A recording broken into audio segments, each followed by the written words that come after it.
Hello friends, আজ আমি দেখাবো আমার ঠাকুরদের ফুল দিয়ে সাজানো।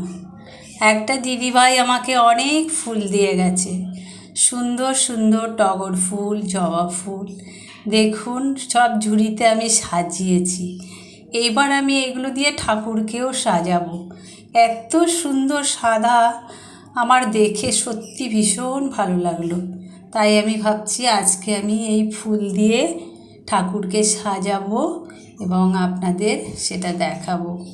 দেখুন কত ভালো লাগছে, সাদা ফুলের মাঝখানে জবা ফুল। এইবার আমি এই যে আমার ঠাকুরদের এই ফুল দিয়ে সাজাবো। প্রথমে আমি আমার কৃষ্ণচরণে সাদা ফুল দিয়ে সাজাচ্ছি। পাশে আছে সরস্বতী ঠাকুর, ওনাকেও আমি সুন্দর করে সাদা ফুল দিয়ে সাজাবো।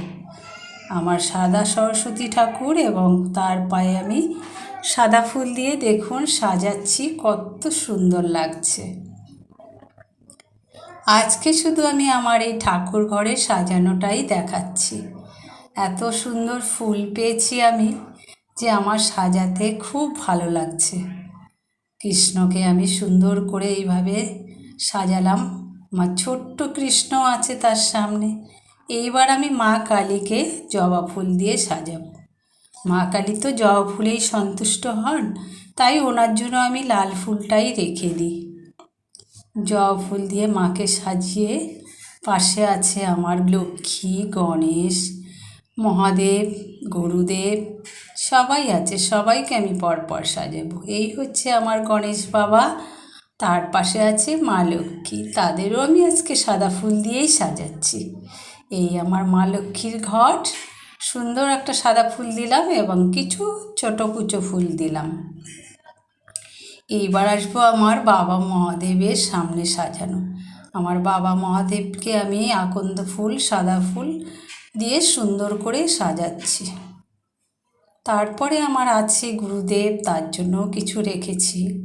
দেখুন আমার সব মা সরস্বতী, কৃষ্ণ, মা তারা সবাইকে আমি সাজিয়েছি আস্তে আস্তে। এবার আমার কিছু নয়নতারা ফুল আছে, সেগুলো দিয়ে সাইডে একটু সুন্দর করে আস্তে আস্তে সাজিয়ে দিই। সাদা ফুলের পাশেই নয়নতারা ফুলটাও খুব সুন্দর লাগছে, তাই না? সাদা ফুলের টগরগুলো এত সুন্দর, সত্যি দেখলে সবার ভালো লাগবে। এই হলো আমার সরস্বতী, কৃষ্ণ।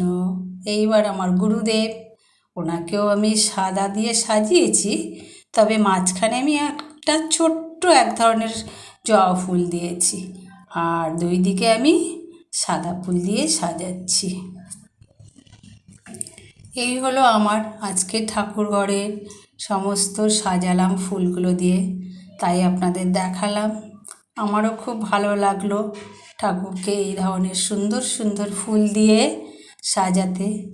দেখুন কি সুন্দর লাগছে আমার এই সিংহাসনের ঠাকুরদের সাজিয়ে, সাদা, লাল, সাদা, তারপরে নয়নতারা সব কিছু দিয়ে আমি আজকে সাজিয়ে এবার আমি পুজোর ভোগটা ওনাদের থালাতে দেব।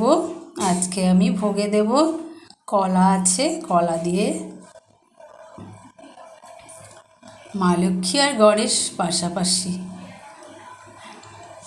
এইবার বাবা মহাদেবও আছে, গুরুদেবও আছে, সবাই আছে এখানে।